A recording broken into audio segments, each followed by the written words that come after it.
Next on AM 560, The Answer. Listen to AM 560, The Answer, online at 560theanswer.com, on the AM 560 mobile app, on your Alexa-powered smart speaker, on TuneIn, iHeart, and radio.com. If you're looking for the latest news, insight into what it means, and the sharpest opinion, there's only one station in Chicago where you can turn, and it's this one. We're AM 560, The Answer. Top of the morning, Dan and Amy, and yesterday, one would expect when a judge brings in a friend, a former federal judge, to give him an opinion that he is seeking, he gets the opinion he was seeking, and that's what U.S. District Court Judge Emmett Sullivan got from his friend, retired federal judge John Gleeson, who recommended that despite the Department of Justice moving to dismiss the charges against General Flynn, the lying under oath charge, that the case should go forward to sentencing. That was the recommendation that Judge Gleeson, Clinton appointee, gave to Judge Sullivan, Clinton appointee. The facts surrounding the filing of government's motion constitute clear evidence of gross prosecutorial abuse. They reveal an unconvincing effort to disguise as legitimate a decision to dismiss that is based solely on the fact Flynn is a political ally of President Trump, Gleeson wrote in his filing yesterday. That was filed yesterday. By the way, there have been some utterances from Judge Sullivan, the presiding judge in this case, earlier in the case, that are a bit troubling, like when he characterized Flynn as selling out his country.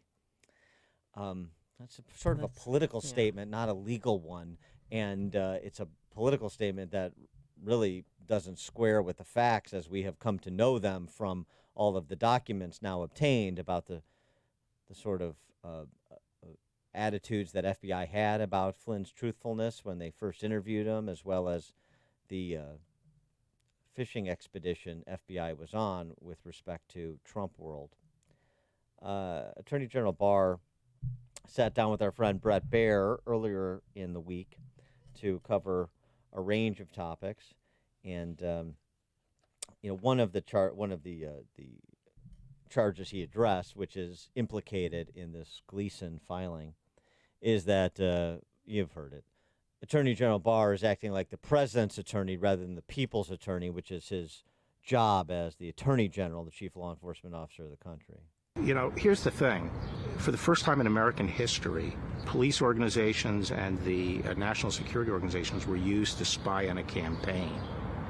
And there was no basis for it. And the media largely drove that. And all kinds of sensational claims were being made about the president that could have affected the election. And then later on in his administration, there were actions taken that really appear to be efforts to sabotage his campaign. And that has to be looked at. And if people want to say that I'm political because I am looking at those potential abuses of power, so be it. But that's the job of the Attorney General. And just building on that to the question of, we have some pretty compelling evidence that's in the public arena as to people who lied under oath and perhaps committed other crimes. Including the basis for the unmasking of General Flynn. Why haven't there been charges? I do find it a little irritating, the propensity in the American public on all sides of the political spectrum, when they see something they think could be a criminal violation, saying, why hasn't this person been indicted yet? Why hasn't this person indicted? Why? And, there's the old saying that the wheels of justice grind slow, and they do grind slow because we have due process and we follow the process. But people should not draw from the fact that no action has been taken yet, that means that people are going to get away with wrongdoing. Okay, we'll try to maintain our patience. For more on this, Adam Mill, an attorney specializing in labor, employment, and public administration law, contributor to the Federalist, amgreatness.com, and the Daily Caller, joins us. Adam, thanks for joining us. Appreciate it. Oh, thanks so much for having me, Dan and Amy. Well, can I say something about the victims of the looters and the riots? I think people forget that we've got people all over the country right now family members of police officers who are waking up wondering if their loved one is going to come back. We've got business owners of all races who are waking up with no livelihood anymore because their places have been looted. People are getting murdered, they're getting assaulted, and people are frightened because there's a lot of very ugly things being said, but a lot of very racial things being said. And people are frightened about whether their job is secure, whether their future is secure because of this just out of control fire hose of anger that's spraying in every direction unpredictably through the country. So, if you're a victim in Chicago, Chicago's such a beautiful city. I love it. And I just, I pray for all of you and stay strong. Well, thank you. And it's so weird. We had 130 Chicago police officers injured in the riots. 130. Didn't even make mainstream media, didn't even make the news. Didn't talk about. Two of them had broken bones. One was run over. One had a heart attack. 5 of them had stitches, and nobody even talked about it.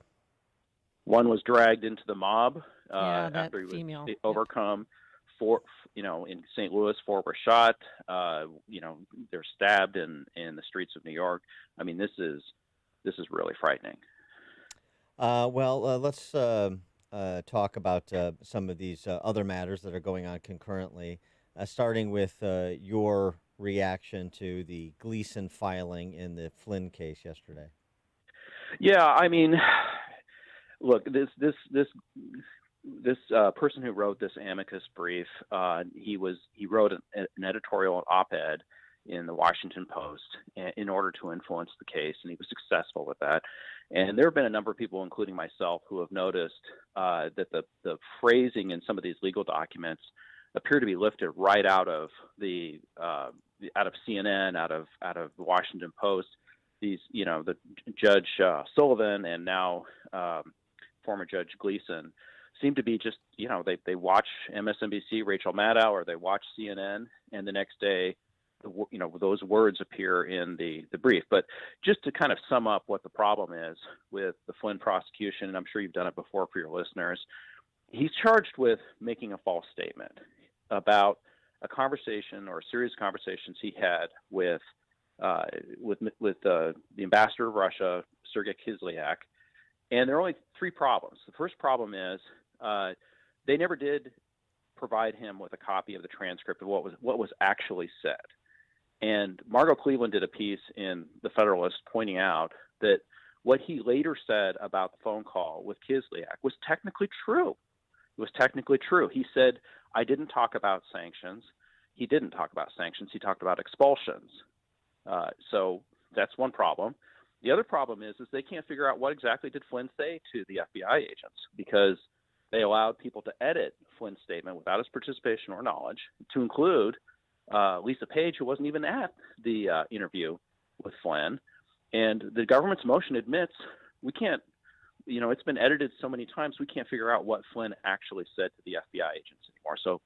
So they can't figure out what the truth is. They can't figure out what the lie was that Flynn supposedly said. And then the third problem is the FBI, if they're going to prosecute somebody for making a false statement, they have to show the investigation was relevant to an official purpose of the FBI. They can't show that either.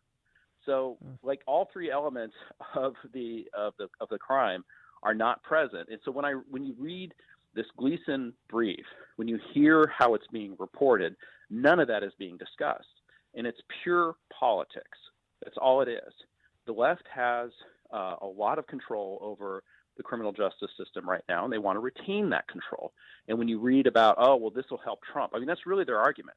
This will help Trump. If Flynn gets off, this will help Trump. So we shouldn't allow it because it'll be a political benefit to Trump. And that's really the beginning, the end, and the middle of their legal argument against dismissing the case. Yeah, we have an election in 5 months. That's probably why, too. But so Bill Barr said he's not going to name names of, we'll learn of the criminal indictments before the assigned prosecutor. Will this reach, or could this reach, President Barack Obama or Joe Biden? So Barr has said he is not going to, or he does not anticipate any indictments of the kind of first tier players. And he has specifically said no indictment of Obama, no indictment of Joe Biden. I take it to mean also no indictment of Hillary Clinton. So we're looking at And I did a piece in American Greatness Today where I sort of answered that question, like, who might get indicted here? And I think I came up with a list of, around a dozen or so. And their names you've heard before, like Andy McCabe, James Comey, Kevin Kleinsmith, who defrauded the FISA court by lying about Carter Page.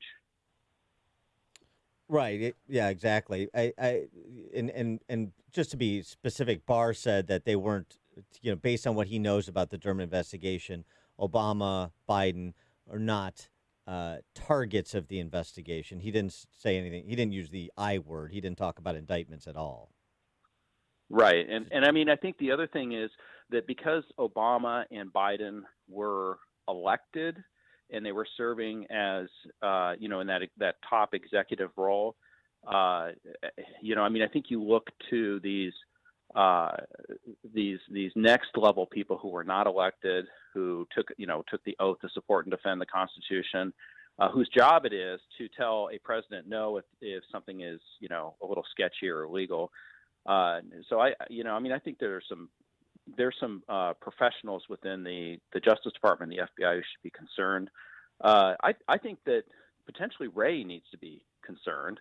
FBI Director Christopher Wray. Concerned about his job or concerned legally? I think he needs to be concerned about his job, and I think that he has made some certifications along the way to the FISA court. This is in the post-Comey era. There's already been a DOJ Office of Inspector General report that has shown that the FBI has continued to spy illegally on Americans. That's during the Wray era. Also, he has allowed the confidential human source program in the FBI to completely go off the rails, so that these FBI agents who form these kind of Whitey Bulger relationships with their confidential informants, they're supposed to be supervised to make sure that they're not working for the informant. He's completely allowed that to atrophy. He's stonewalled Congress. He doesn't follow the directions of the Attorney General or the President. So I think definitely he should be worried about his job. And there may be some certifications out there, some promises he made to the FISA court that aren't valid. I mean, Comey has that problem. He's exposed. Speaking of the FISA court, Angelo Codavilla, who actually was involved in the drafting of the animating legislation that gave form to these FISA courts, the Foreign Intelligence Surveillance Act of 1978, says we need to scrap it. It's unconstitutional. It was conceived to be a rubber stamp. There is not sufficient punishments included in the statute to prevent wrongdoing. It is a rubber stamp. There has been wrongdoing. It's preemptory clearance for surveillance from a judge who knows nothing of the case, is relying on the integrity of the moving party, and it should be scrapped. I completely agree. The first and most important responsibility of everybody in the executive branch is to support and defend the Constitution. It's not a small thing that FISA has resulted in just massive illegal spying on Americans, and we're always told that these dedicated career professionals are bound by their oath oath to the Constitution. Well, the Constitution has the Fourth Amendment, the Fifth Amendment, the Sixth Amendment. That's what they're supposed to be supporting and defending. And if FISA, the business of the FBI is to defend the Constitution, and right now they're operating at a loss.